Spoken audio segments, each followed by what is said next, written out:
Okay, welcome back. Our second Roses talk of the day, running online sports economics seminars. Delighted to have Daniel Weimar of the University of Duisberg-Essen speaking, work with Christoph Breuer against the mainstream field evidence on a positive link between media consumption and the demand for sports amongst children. All yours, Daniel. Yeah, thank you very much for the invitation. And this paper is actually about, it might bring good news for our parents with children and who loves watching TV with children. So you will see in a couple of minutes whether this is good news for you when deciding on watching cartoons with your children. But let's start with some shocking photos here of children we all might know or might be aware of, that there might be some negative correlation between watching television and physical activity and physical condition of children. So it shouldn't be all in every place like this in this picture, but there's always in a couple of years, in the past years, decades, this discussion about TV consumption and the negative effect on children, which might also bring negative effects for labor market performance on the health system. So it's an economic issue as well. So it's not surprising to see current literature talking about kids who do not meet current physical activity guidelines, and even the WHO set a target of a 50% increase in physical activity or to reduce inactivity to increase the performance and the physical of children. And it's also important because most sporting habits are acquired during childhood, and so it's important for the future well-being, labor market productivity, health, and so on. And so there's an urgent call by a lot of research done in the past years who calls for an increase research on that topic and investigating new determinants of sporting activities among children and how to influence children to get involved in sports to increase physical activities. Over the past decade, as I already told you, a lot of papers suggesting a negative link between physical activity and media consumption, and especially even more papers investigated the correlation between TV consumption and physical activity. And all these papers reported a negative or at least a weak negative correlation. So there is no paper showing, as far as I know, so if somebody else has another paper, but this is what I found out, is there is no positive link between TV consumption and physical activity. But the main problem we are talking about here is that we can't really prevent our children from watching TV. So it's something which might be sad in some way, but it's just reality that kids are watching and will watch TV even more with Netflix and Amazon Prime compared to 2 decades ago. So there will be for sure some degree of TV consumption among children we can't really avoid. So there might be a need of alternative approaches to influence child's decision using media channels which are already consumed by children, to influence them and to bring sports into their radar. And so the cartoons portraying or discussing desired behavior have already been found to affect children's behavior. Like there are papers using animated cartoons in school education, and which worked well in the setting of these papers. There's also evidence on a positive link between animated cartoon and health education. One paper was about dental education and dental care, and it works out well using this kind of communication with children. But there is actually no link between sports participation. So the research question here of this paper is, do sports-related animated cartoons might also influence the demand for physical activities among children? And so might induce some kind of positive effect on the sporting behavior. And there's no empirical research on that. We see later there's some descriptive evidence or data, but there's no empirical research on that. And theoretically, when talking about sports participation, there are a lot of papers using income, time, social interaction, household structure as the usual determinants of sporting behavior, sporting consumption. But there are also literature on environmental exogenous factors like hosting major home sport events, winning international championships, or the supply of sporting facilities, which might influence the sporting behavior of children.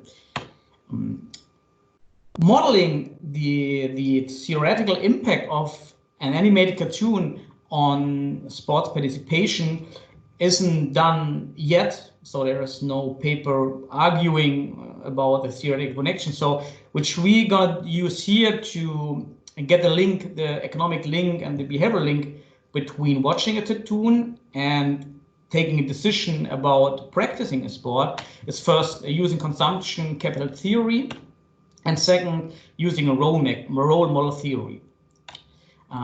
First, consumption capital might, there's papers on sports economics, I already did it in some papers. The more you know about rules, tactics, and players, or the more you experience a sport, even watching only a sport, the higher might be the appreciation of the sport, and thus also the utility from consuming the sport.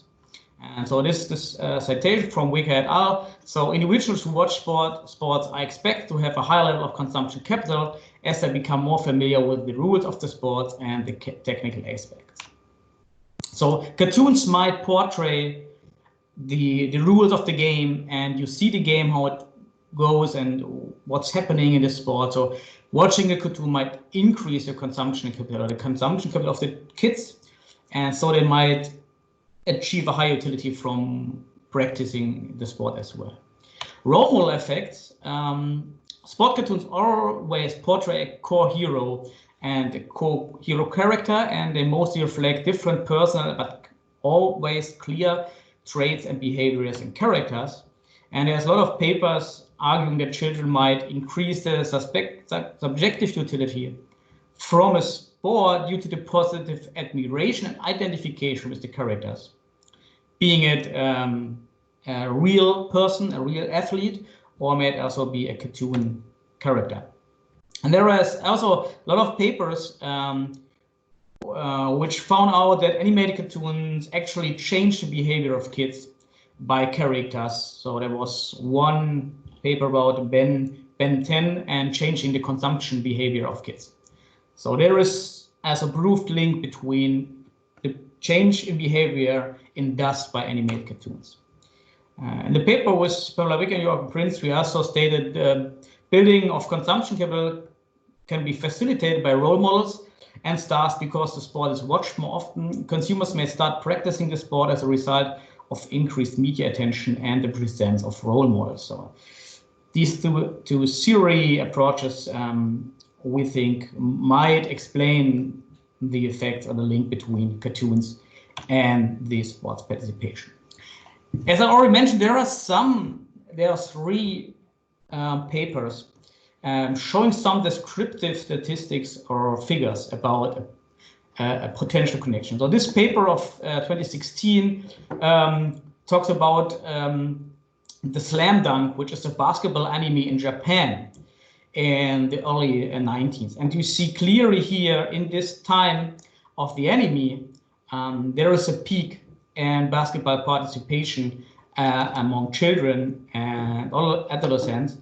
But in this case, we should not forget, we will later talk about it, in this time around here, there was that was the appearance of the Dream Team in the 92 Olympics, and basketball exploded in a lot of parts in the world. So this might be induced by the cartoon, but also might also be induced by the Dream Team, Michael Jordan, Chicago Bulls. This was around this time basketball exploded in Germany as well. Then there is a paper, a study of 91, 93 by France, or coming from France.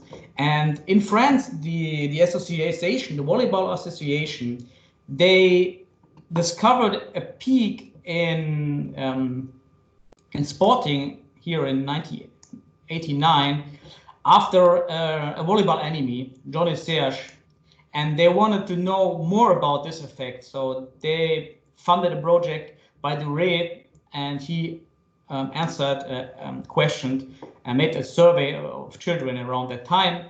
And as you can see here so he asked 264 children in volleyball clubs at that time, and almost 34% answered that they began practicing volleyball because of an animated film hero. So these are their heroes starting with volleyball. And 40% of these children discovered volleyball on TV by the enemy Johnny Serge. So just some descriptives. And then there is this study in German. It's just German, but I will translate. It's just a descriptive, qualitative, anecdotal study, but at least we can retrieve the information that some coaches at that time reported that at the time of Mila Superstar, that's the anime we're talking about later, in 93, 94, increased volleyball demand in the clubs of the coach. And one coach reported an increase from 1 female youth team to about 6 female youth team in a very short period of time. And a 10-year-old kid also stated that she began practicing volleyball because of the main character Mila. So summing up, there is some anecdotal or descriptive evidence on a link between the emergence of an anime or a cartoon and the participation. So now, how did I get into this project? This was more about a personal motivation, because I began playing football or soccer around this time. So then when I started playing football, and this time there were 2 animes broadcasted in Germany with the Kickers and Captain Tsubasa. And we can see here in this picture, there's a huge increase in soccer participation, and these red lines, this is the time of the 2 animes here. And there's a visible increase.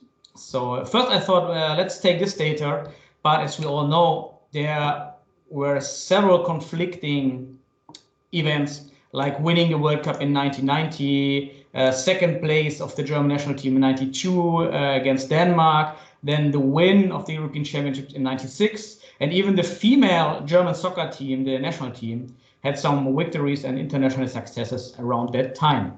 So I thought about my second favorite anime, and this was at that time the Mila Superstar, or called Attack #1 from Japan. And this cartoon is about a volleyball playing kid, girl, and it was inspired by the 64 Olympic success of the Japanese volleyball team. And there are 104 episodes of 25 minutes each, produced in 69. It's called Shoujo anime, which is own kind of anime, sport anime related to female teenagers and children. And it's about the 12-year-old Kosui, or Mila in the German version, who becomes from a small town player worldwide star. And the characters are confronted, so talking about role models, they are confronted with typical teenage challenges like friendship, love, bullying, and they are confronted with typical sports-related challenges like tactical development, fairness, hard training, team play.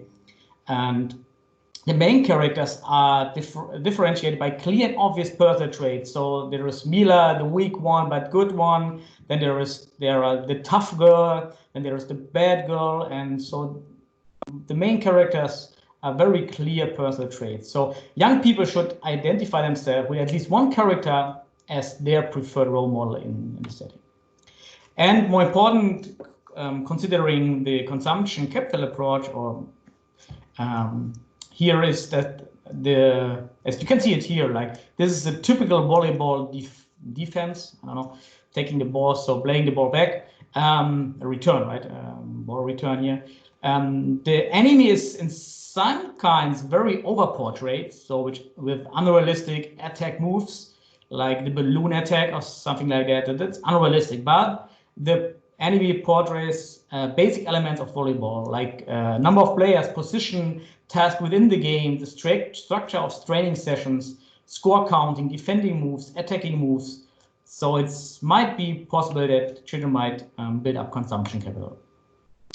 About the success of Mila Superstar in Germany, it was introduced in '93, late '93, by RTL2, a broadcaster at that time. And the series ran in 3 waves. So begin late '93 to '96. So they were repeated, and I watched it, if I'm not wrong, in the second turn. And it was a huge success at that time. So the market shares in '95 were 44% in the age group 3 to 13, and 22% in the age group 14 to 19. So it was the market leader at around that time of the day. And there is also some anecdotal evidence I searched through the nets that several first and second division volleyball players reported that the reason behind beginning volleyball was watching Mila Superstar. So, but coming to the data, to investigate the impact of the enemy on volleyball participation, I used the annual club enrollments in Germany provided by the German Olympic Sports Confederation, which reports the membership numbers of different Olympic sports since the early 70s. And we get data from club membership data for 7 Olympic ball sports to get a comparison later on. So volleyball data, handball membership data, basketball, table tennis, field hockey, and soccer. Then we can distinguish between female and male enrollments. We can also distinguish, and it's the most important part, between age below 18, so called youth volleyball or youth participation, and age above 18, the seniors. The DOSB publishes the reports always with a 1-year time lag, so it's a little bit confusing, but at this point you should just understand that even the enemy was distributed, broadcasted in '93, '94. The effect is just to be expected with the data in '95, because we use the crow rate. So just to understand later on. And referring to the last broadcast in March '96, the enrollments in the DOSB report should be expected in '97. And we take the data 10 years before '95 and 10 years after the enemy to 2007. The dependent variable is crow rates. So here you can see the crow rates in volleyball with the first impression what happens at that time. So first, there's a clear increase in youth female memberships. So you can see it here. This peak indicates the female participation, crow rates at that time. And in the picture above, you can see first the senior male, that's the first line, and the female senior, and then this increase here in the female junior. And you can't really see it here. There's an increase, a small increase in the junior male participation. So on average, there was an increase annually by 50,000 youth female participation. Just to get an image, the increase by the German reunion only caused a rise of 2,800 youth female participations. More get a descriptive image of the effect. So the average crow rate from 85 to 94 was around 0.02% with a standard deviation of 4.5%. So which makes an increase by 21% per year a 5 sigma event. So it was a highly unexpected increase, and it's the same with male. So even it was a shoujo anime aimed at female participations, we also saw a 5% increase in the male participation, which is almost a 1 sigma event. So 1 standard deviation increase around that time. So as I already told, so I watched this cartoon every day. So I was a huge fan, and if I wouldn't have been involved in soccer at around the time, I would definitely have began with volleyball. And another comparison, so there's an increase by 21% or 5%. Another paper with Pamela Wicker and Joachim Prinz, we found out that hosting major home events increased the membership only by 4% on average. So the effect on the female crow rates is enormous by just looking at that data. Well, so one argument could be that the girls just moved from one sport to another. So there wasn't actually additional participation. It was just a substitution. But looking at the overall numbers of youth sport participation before the anime and after that, so we can see there is an additional participation, which suggests there was not a substitution effect. The anime might have caused an actual additional growth. Then, what about the long-lasting effect of the anime? So there's in the core period the increase in the female participation, youth female, and the male youth participation. But as you can see later on, there was a decline. So the anime didn't help to induce a stable growth, but it helps to achieve a new level of participation, which then decreased. But even in 2019, so there are more females, youth female participation in volleyball than it was before. So it increased, it boosted volleyball to a new level, but it did not have to induce a stable growth, but it helps to get more talent in the sport. And we actually see 10 years or 20, 50 years after the anime, so in the late 2000s, the volleyball national team of Germany had its most successful period. So, but as I told, we have several control groups. So we use a difference and difference estimation here to see whether that's actually causal effect. We have pre and post data and other control groups, and different diff setting might help to separate the treatment effect from other exogenous events, like within age group events, higher birth rate in the 80s, or within volleyball events, like changes, active passive memberships, or other famous role models. But most importantly, and this makes volleyball a very perfect setting here, is there wasn't any other competing event around this time. So the German volleyball team, neither the female or the male, had any international successes or victories, and there were no stars at that time in volleyball. And I talked with the German Volleyball magazine, the German Volleyball Association, and also the volleyball blog called Volleyball Freak, and all confirmed that around that time there weren't any other competing events potentially explaining the effect. So technical realization, so we lose linear regressions with 2 independent variables and the action effect between treated, which is the youth female or male participation. Then time indicates the broadcasting time, and the treatment effect reflected by the infection effect, so nothing special.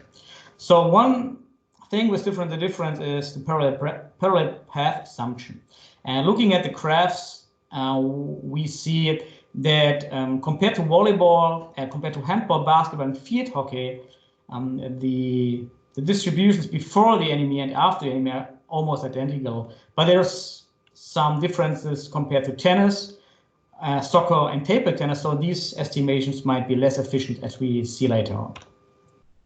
So first results here is you see the treatment is youth female volleyball.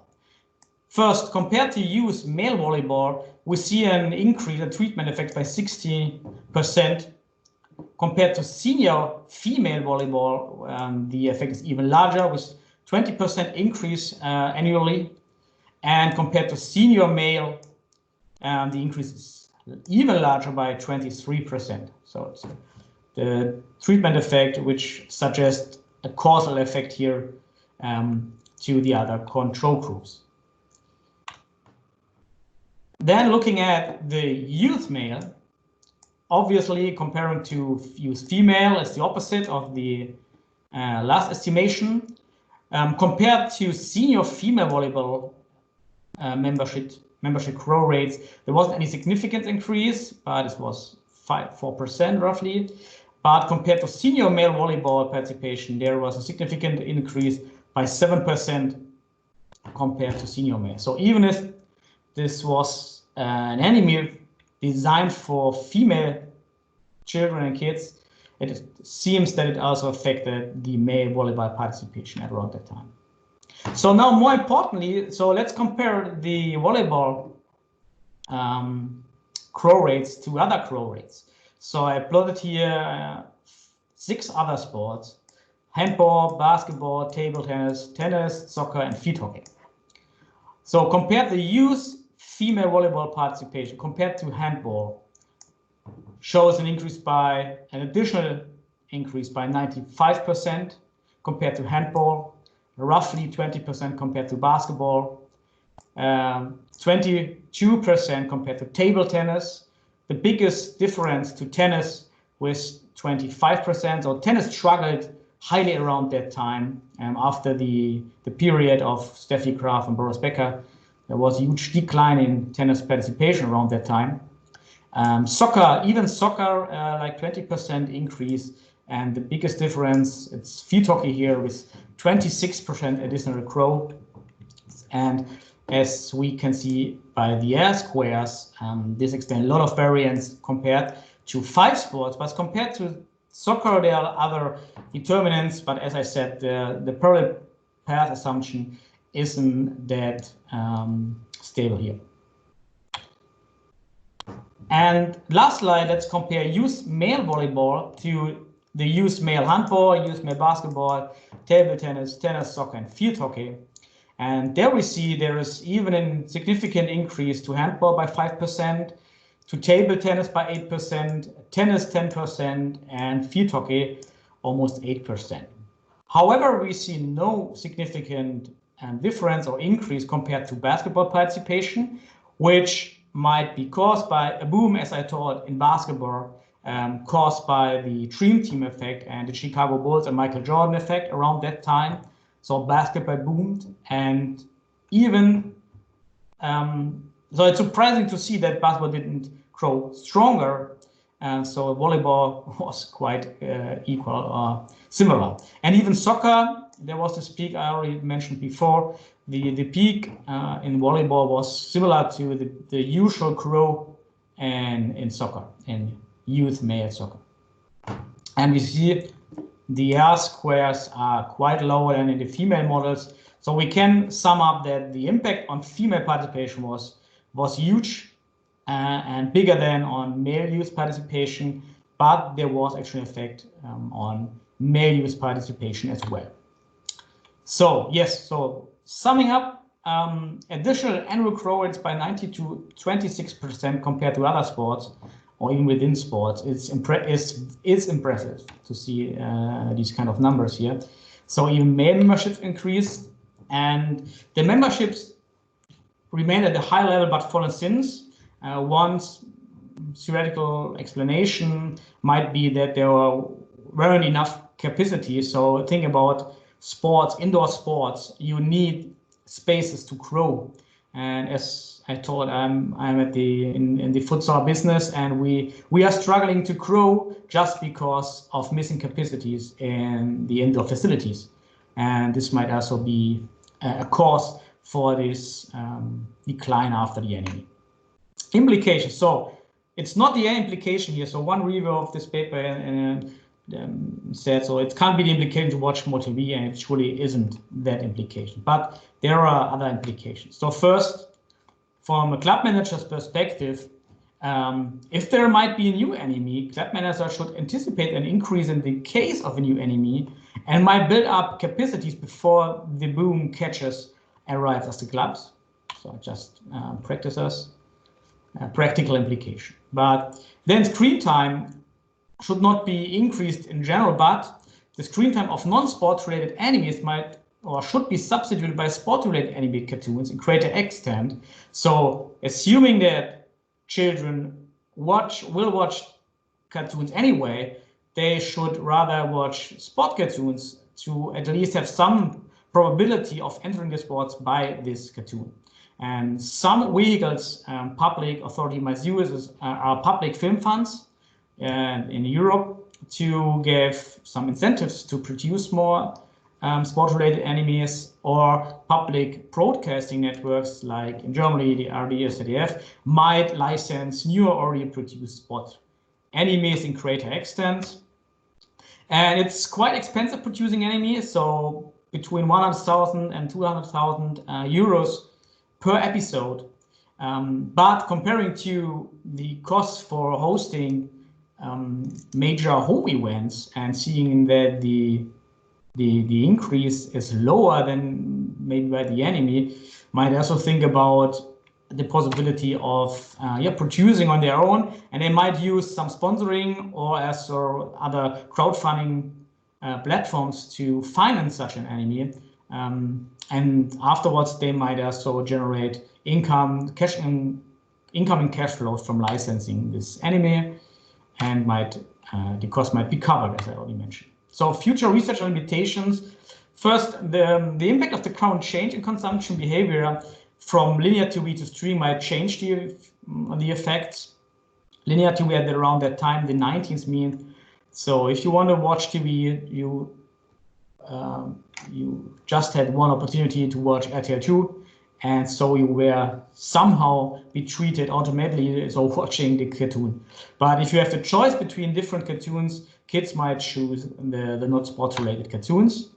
Currently, there is a new volleyball anime with huge success on Netflix, Haikyuu, and talking with the volleyball freaks, they told me that there's an increasing demand now around among youth male kids and children caused by this anime. So they are getting interested in volleyball and sending more requests to the blog about volleyball since this anime can be seen on Netflix. So scholars might also look at different data from other countries to replicate the effect, which might also be somehow interesting to look at other different cartoons and socially desirable activities among children, like Fireman Sam and an increase among youth fire brigades. I just looked at some data from fire brigades, just looking at some descriptive data, and actually there's a peak in youth fire brigades, but it's hard to say when Fireman Sam was actually watched because it's Netflix, so it's hard to measure that in the time. Well, so that's it of my presentation, and comments are very welcome. Thank you very much. Thank you, Daniel. I get the first opportunity to respond and say that Fireman Sam is absolutely awful. I remember I watched it when I was a kid, so that tells you that it was around way before Netflix. But yeah, when you get older, you realize these kinds of shows that seem to come out of nowhere, and it's all about kids setting fires and all these kinds of terrible events happening all the time. But anyway, that's Fireman Sam. Thank you for a really interesting presentation, Daniel. As with Alex's talk, the chat room's a little bit on the quiet side. The only real comment was that Dominic Schreier has announced his preference for kickers over Captain Tsubasa. And I also remarked at the same time that what you made me think of with the football anime type things is that we had a cartoon strip in England called Roy of the Rovers for a long time. When I was a kid, it was kind of starting to die away. I had a quick look on Wikipedia, and it was started in 1954, so 12 years before England's only World Cup victory. So I don't know if that shows any kind of effect. but also you wonder whether it was a post-war effect, trying to encourage kids into physical exercise when perhaps military type careers and so on were starting to pull back. And Carl is making some comments about Fireman Sam. You probably unleashed a hornet's nest here by mentioning Fireman Sam. Is this a big thing, youth fire brigades in the UK? Because youth fire brigades, it's very popular in Germany. But I've never come across the idea before. I mean, I think the idea, as you kind of alluded to, it's the idea that you should be, kids ought to be more aware of not setting, not doing things that cause fires. And Carl's mentioned in his comment that it's the same kid called Norman who sets off the fire essentially every single episode and never seems to learn. So not really clear what the don't be like Norman, I guess, is the moral of the story. And then we've got a comment from Russia. No anime is about volleyball, just successful national teams, both male and female. The Russian team, or what? Yeah, I guess anime is about successful teams, I guess, which, I mean, yeah, that's interesting as well, isn't it? I think you're alluding to that as well, is that there must be great variation across different countries in terms of what kinds of anime type shows there are. Yes, there are actually a lot of sport animes in Japan. So they really love sport animes, and it's not that big thing in Europe and not in the past years so in Germany, but in other countries they might be more popular. But I have no data on other countries on such on animes. So this would be another project maybe to get, as I told, to get more data on other markets and countries. Yeah. I think you also have a very rich data set here as well with your registrations for these different sports, which might not necessarily exist in the same level in other countries, but certainly I think knowledge of the kinds of cartoon series, especially aimed at kids, will be a very country-specific set of knowledge, I think. Yeah, the data set of the DOSB is very rich and very old, but they changed the categories, the age groups. They usually change them every 10 years, and they also change it 2 or 3 years after the 95. And so if they didn't have changed that, I could have investigated only the target group between 7 and 15 or 14, but so I had to group them together with under 18. Well, there's no other questions in the chat room, so if people do want to either raise their hands and say something or unmute themselves, that's fine. Zach has just put in here, just as I've said that, everyone's starting to type things in the chat. Just curious, how common is cord cutting in Germany and other European countries? Contemporarily, I think it limits the scope of any particular show to have undue influence, since there are so many options for viewing. What was the first part? Cord cutting. I actually don't know what that refers to. Zach, does that mean any broader types of availability of television? I mean, what is cord cutting? I don't know. Which is it? Cord cutting? I don't know. Which is that? Zach says cable television viewing via Netflix, etc. Okay. Yeah. Okay. Usually, most households have TV, have a television at that time, so it was quite common at that time. And today, it's also that most possess a TV account, but like I just watch Netflix or Amazon Prime. I rarely watch TV in the past month and years, but other persons I know, they just watch TV. So, but every household at the time had should have had some television, and we already have we have to pay for it to the German broadcasting network. So it's you automatically have to pay, and so if you pay for it, so the most people are using it, right? I guess Zach's point is that when you had a limited number of TV channels to watch. You had little limited things to watch, and so therefore one show on one channel might have got more attention than it gets now. But equally, I think actually, I mean, I don't know whether it was the same elsewhere, but here, Masha and the Bear, which is a Russian show, caught on and was massive, and all the kids are watching it everywhere. And I think it's still possible. Obviously, you get things going viral, so it is still possible. I guess it's how you manage to whether something that has a distinctive sporting theme might necessarily go viral in that way. Well, so the Haikyuu is going viral. So this is a huge success in Japan. At that time, I mean, we have one guest here from Japan, I see. So, and she's reporting that they also playing volleyball by the comic. So maybe she knows about the Haikyuu. So, but as far as I know, this is kind of viral in Japan right now and among the volleyball community as well in Germany. But yeah, what do we need? It's mostly it should be random. So why the kids watch Masha and the Bear? So my kids started watching Masha and the Bear just because it popped up in the Netflix line. So yeah, let's watch that. I actually did. I showed my daughter. She's 4 years old. I showed her 2 episodes of Mila Superstar, and after 2 episodes, she told me, "Oh, Daddy, so I want to play volleyball." So it just needed 2 episodes of Mila, and she was going to start over with volleyball.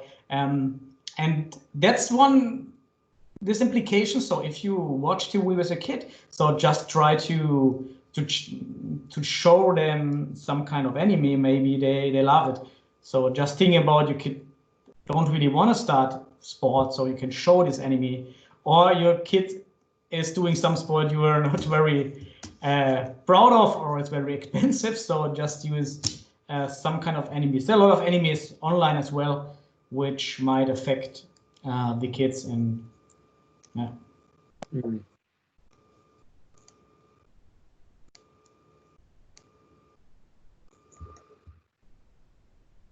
I mean, there's something quite interesting there in the general influence of media, isn't there? Enforcing positive and negative stereotypes of, you referring to that in your final bullet point, and reinforcing sporting stereotypes. And obviously, you've looked at male and female participation, based on these superstars being presumably male or female. I mean, I don't know whether you have any kind of sense about the encouragement of female, women's sport more broadly. I mean, is it simply have a cartoon with women playing football, or is it as you say, more conventional ways of encouraging participation by having elite streams and other aspects in grassroots? Well, so this would be very interesting to investigate somehow. So how are females or males affected by female characters, and the other way around, females by male characters? So yeah, so with Haikyuu, for example, so this is now a male cartoon, would be quite interesting to compare the effects to both. I have no idea what or papers about that I have in mind investigating, or this kind of which way around affects the other gender more, watching the other gender. I don't know. Would be interesting, right? Yes. But I was very surprised to see at least even an increase by 5%, or it's a visible increase among the youth males. So I wasn't expecting that. I was expecting an effect by among the youth females, but to see just that increase, I wasn't expecting, actually, just by the first impression. Yeah.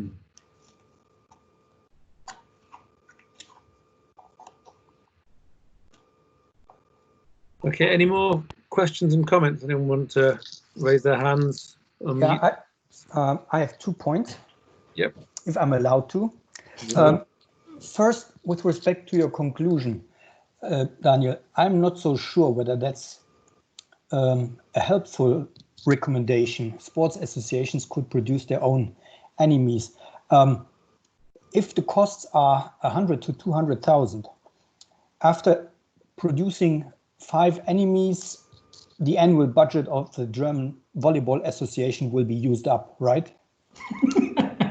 Probably yes. So this is why I said you might use crowdfunding. So not just financing it by the crowd. So this would have the advantage that you get an impression of the demand for the anime.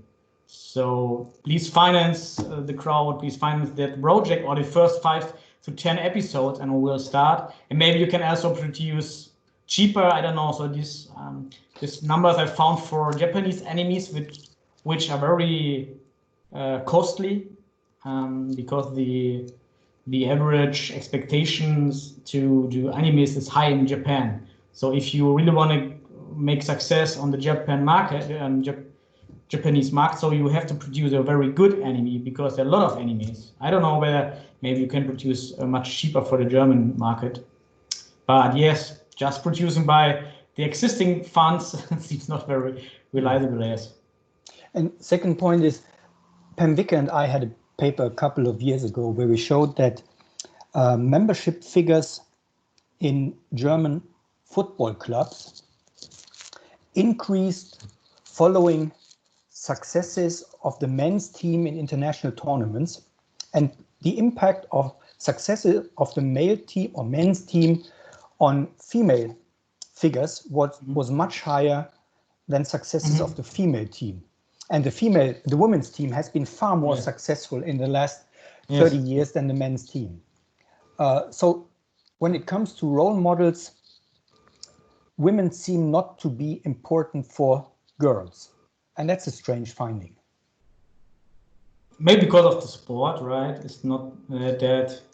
So you have a perception what is good quality and not that good quality. It should be different in tennis, for example, where the female players are actually successful and actually role models.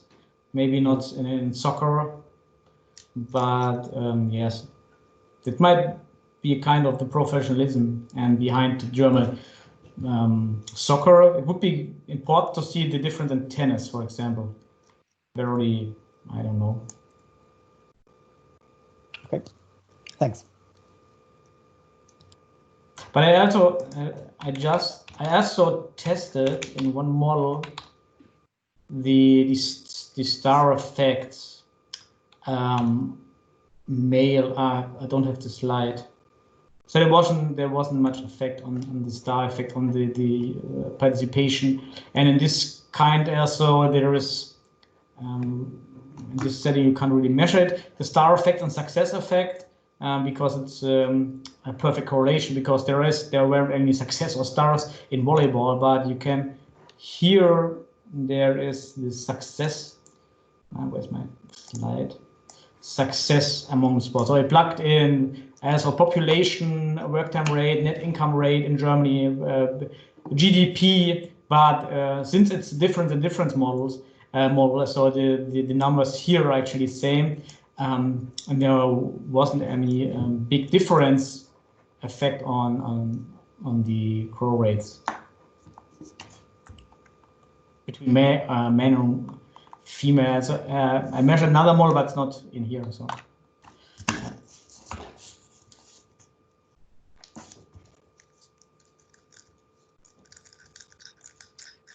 Okay, Sebastian Ottman has got his hand up. Do you want to ask a question, Sebastian? Yes, please. I just have a question. So first of all, I appreciate that you guys try to identify causal effect, but so I couldn't really follow how you create your control groups. But aren't you a little bit worried about that your control groups are contaminated? So there are spillovers effects, they are also treated. So I can't really see why you have a clean control group and why that is then a difference estimator.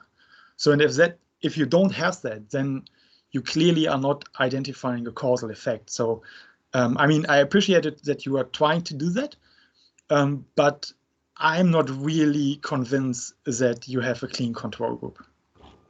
Okay, so first the control groups are always, get back. Let's take this one with youth. Yeah, youth female. So in this setting here, in the first model, there are the growth rates of handball and female and volleyball. So just these two. So just youth female volleyball, Yep. 20 years and handball. So But if you stop there, I mean, if a female is now playing volleyball, she's not playing handball anymore. The girls who are playing handball, they also watched Mila Superstar. So the treatment is affecting your control group. So why is that a clean control group? It's if you think about like a medical experiment with a drug, your control group is getting a little bit of the drug. I don't see that. Why would you assume that the effect would that Mila Superstar might affect handball as well? So handball players might stop handball and play. Yeah, so you have a bunch of 14-year-old girls and they don't do sports at all. And now Mila Superstar is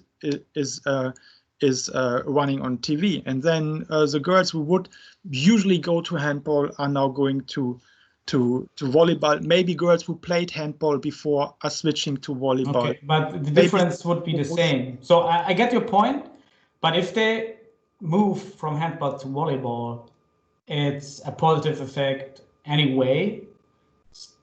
So this has a positive effect on volleyball participation, irrespective where they are coming from. So in this part. So, but let's get back to senior male volleyball. So, okay, senior male didn't watch Mila Superstar.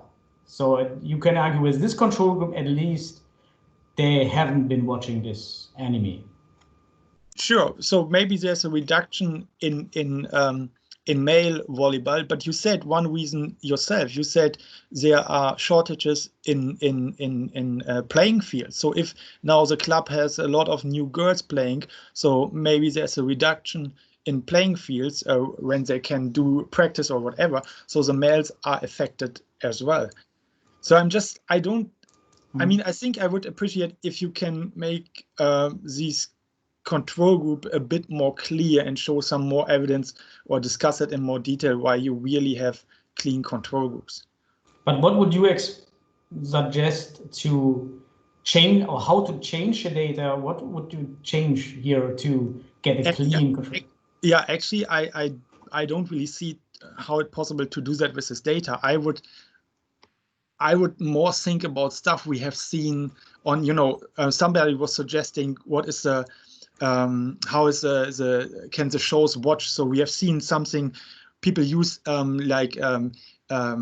internet broadcasting as and different rollout of internet broadcasting as identification. We have seen there's this AER paper on soap operas and fertilities in Brazilian, which have variation within Brazil across regions who could watch the soap opera. So something like that. My feeling is just that your control group is really treated, and you can't really easily convince me that the control group is not treated. You can think about, I mean, if you have like individual level data, you could ask people what kind of sport do they want to do, and then they get a shock, and the shock change what they want to do, something like that. I'm not really sure whether you can come up with a clear identification strategy to identify a causal effect with that data and with the treatment you have in mind. So that is, I'm just worried. Maybe I'm wrong, but it would be interesting to see more discussion on that, I guess. Okay, so one comment or one argument in my point of view is that we detected no substitution effects. So the increase in youth female volleyball resulted also in an increase in the overall participation among all those sports. So if they were treated and not changed to volleyball, so there were other kids going to participate in volleyball, not from other sports, but kids from not actually playing in sports. Yeah, but you showed us just these absolute numbers, so we don't know whether between these years there was an increase in girls in that age as well. We don't know what else happened during 2 or 3 years. I mean, many things can happen in a year. Is it really just your treatment? So what else should it be? What else should it be? Well, I mean, I'm open. What else should it be to explain this? So like, where else? So if you have another kind, say it's not causal, you don't need actually causal models to see causality. You can just exclude all other exogenous effects to say that's causal. So here you can see. But you can't exclude everything what is happening during a year, right? I mean, that will be very difficult to exclude everything. Mm-hmm. Yeah, thank you very much. Okay.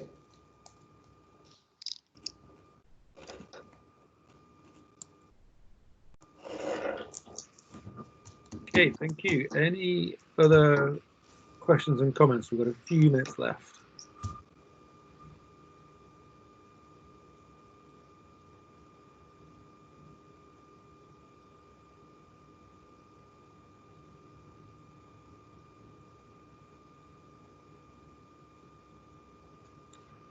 One more thing in the chat room. Question is volleyball regional in Germany? No, it's not. It's very, as far as I know, you can play it. It's an indoor sport, and the amount of indoor facilities should be almost the same around Germany in the cities. So there shouldn't be any regional focus on volleyball. So there's, for example, field hockey is very regional here in the region of North Rhine-Westphalia. It's very strong here. But basketball and volleyball seems to be very equally distributed among Germany. But I didn't check really for that. Okay, thank you. Any other questions or comments?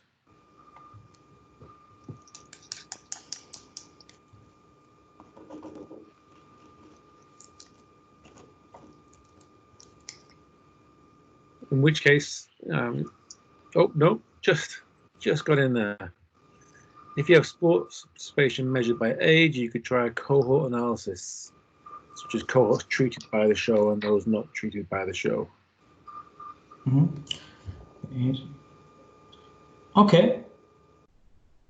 Oh, I can try it. I didn't try it yet, so okay. Thank you very much.